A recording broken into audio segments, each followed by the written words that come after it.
থেকে রেহাই দিয়ে উত্তরাজ করে সুস্থ অবস্থায় মানিতে করা উদ্যোগ করে বলছি যে আসসালামু আলাইকুম। আজকে আমি রান্না করব ডিম দিয়ে আলু ভুনা, চিংড়ি মাছ দিয়ে ডাটা দিয়ে পাতলা ঝোল, মাছ দিয়ে বড় মাছ রান্না করব, রুই মাছ। আপনারা সম্পূর্ণ দেখবেন। কতগুলো মৌলিক জিনিস বিষয় যেগুলো আমরা দেখি না, দেখা যায় না, দেখা সম্ভব না, দেখতেও পারে না, এমন কতগুলো অদৃশ্যমান বস্তু বিষয়কে না দেখার পরেও, না দেখার সত্ত্বেও অন্তরের অন্তঃস্থল থেকে পরিপূর্ণভাবে বিশ্বাস করে নিতে হবে যে অবশ্যই এই কথাগুলো সত্য। এটার নাম হলো ঈমান।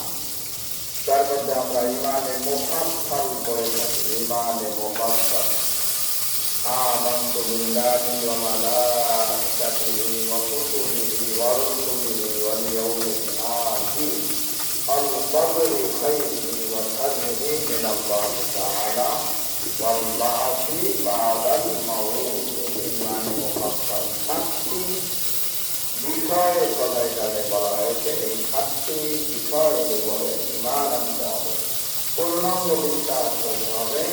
তা আমরা কি বলি? আলহামদুলিল্লাহ, আমি আল্লাহর উপরে ঈমান আনলাম, আমি আল্লাহকে বিশ্বাস করলাম। সেই বিশ্বাসটা কেমন হবে? যে আমি আল্লাহ তাআলাকে দেখি নাই এবং দেখাও দুনিয়ার চক্ষু দিয়ে কোনো মানুষের পক্ষে আদৌ সম্ভব না, দেখতে পারবে না, দেখা যাবে না। কিন্তু আমার বিশ্বাস করতে হবে আমার চক্ষু দিয়ে আল্লাহকে দেখতে পারি আর না পারি, সম্ভব না, পারবো না। তারপরেও আল্লাহ তাআলার কুদরতের নিদর্শন দেখে করতে হবে যে সমগ্র জগতের সৃষ্টিকর্তা, পালনকর্তা, মালিক যার স্বামী একজন অবশ্যই আছে। সেই পরিচালককে বিদাপতি সবপতি টাকার অবস্থায়, খাবার জমের অবস্থায়, কিন্তু আল্লাহ তাআলা তাদের সন্তান দিচ্ছে না। আল্লাহ দিচ্ছে না, বিদায় সন্তান হচ্ছে না। এত চেষ্টা করতেছে, এত ডাক্তার, এত কবিরাজ, এত তসবির, এত গার্হ, এত শিশু, এত মান্য, এত খরচ করার পরে এমন আনন্দ কাছে কোটি কোটি কোটি টাকার মালিক কিন্তু যদি 2-4-10 কোটি টাকাও যদি লাগে একটা সন্তান তার হবে, এটিতে রাজি আছে। কারণ সেটা আমি আমার অর্ধেক সম্পদ আমার অবর্তমানে করে থাকবে, খাওয়ার ব্যবহারের কোনো লোক নাই। কাজেই আবার এই সম্পদ, আমার স্মৃতি, আমার এরা দূরের সৃষ্টি, কিন্তু এদের সন্তান নাই, এদের পায়খানা প্রস্তাব নাই, একেবারে কিছুই তাদের নাই। এজন্য তাদের গুনাহ করার কোনো প্রশ্নই নেই। আল্লাহ বলে না, আমার কুরুন আল্লাহ আমারাহু ফায়াফআলুনা মা ইউমারুন। রাব্বুল আলামিন রাসূলুল্লাহ সাল্লাল্লাহু আলাইহি ওয়াসাল্লাম বলেন, আমার ব্যাপারে যে বান্দা যখন কোন একটা গুনাহ কাজ করার কল্পনা করে, যে কোনো গুনাহ কাজই ধরে, একটা গুনাহ কাজ করবে, এটা কি করবে, তো এই কাজটা করতে গেলে এই ডান পাশে যে ফেরেশতা আছে, বাম পাশে যে ফেরেশতা, দেখতে গেলে তাকে বলে দাঁড়া, দেখ গুনাহটা করে হবে। ইমানদাররা ফেরেশতাদের খাদেম হবে না, সেখানে তারা এই জান্নাতবাসী হয়ে সেইভাবে আরামে থাকবে। আমার ভাইয়েরা, এই ফেরেশতাদের উপরে ঈমান আনতে হবে। আমার ইকাতিহি অকুতুবি, অকুতুব মানে কিতাবের কিতাবকে বিশ্বাস করতে হবে। তবে সেগুলো রক্ষণ হয়ে গেছে বা পরিবর্তন হয়ে গেছে, সেটা ভিন্ন কথা। তারপরেও মনে রাখতে হবে আমাদের নবী সাল্লাল্লাহু আলাইহি ওয়াসাল্লাম কোরআন দেওয়ার পরে, নবীদের কোরআন নাযিল হওয়ার পরে আগের কিতাবের সমস্ত হুকুমগুলো রহিত হয়ে গেছে। এগুলো সব মনসুখ হয়ে গেছে, সব এখন আমি রুই মাছ দিয়ে শাক দিয়ে রান্না করব। মাছ ভেজে কষাই নিয়েছি, এখানে একটু ভেঙে ভেঙে দেবো।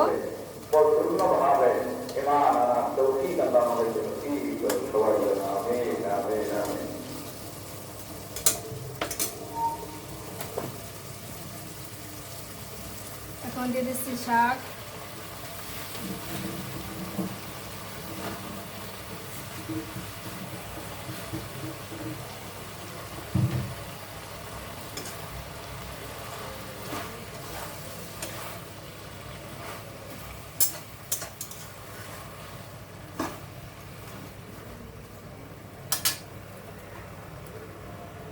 এখন দিয়ে দেবো পানি।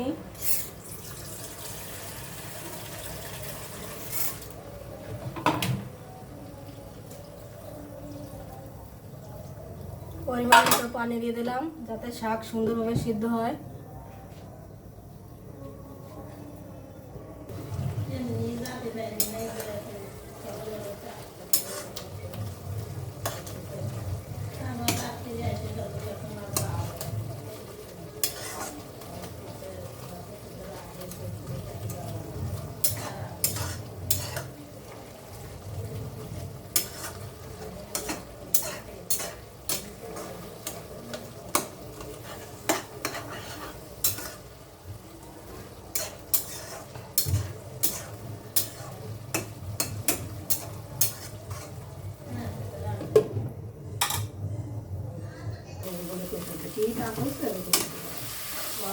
রান্না হয়ে গেছে শাক দিয়ে মাছ, এখন নামাই নেব।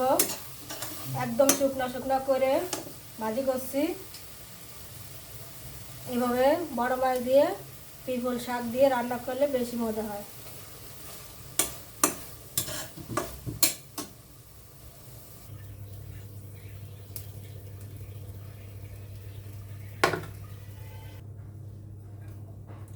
এখন আমি শিং মাছ দিয়ে ডাঁটা দিয়ে রান্না করব।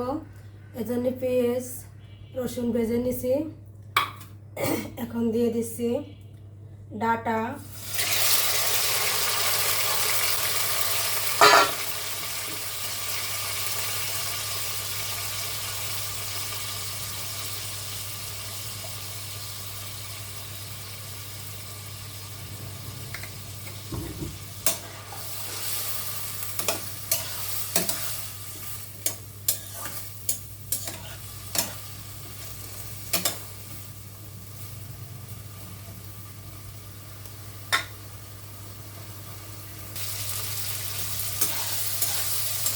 ডাঁটা, লবণ, হলুদ, মরিচ দিয়ে সুন্দরভাবে একটু ভাজা হয়ে গেছে।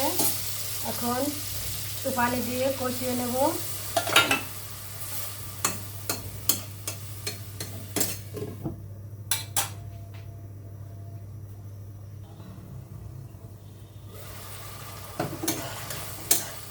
কষানো হয়ে গেছে, এখন আমি জলের পানি দিয়ে দেবো।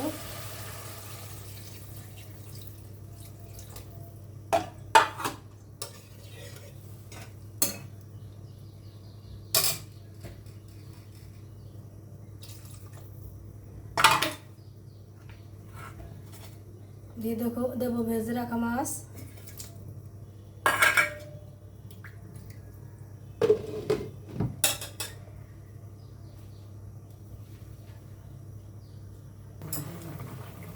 জল ফুটে গেছে, এখন আমি মশলা দিয়ে দিচ্ছি।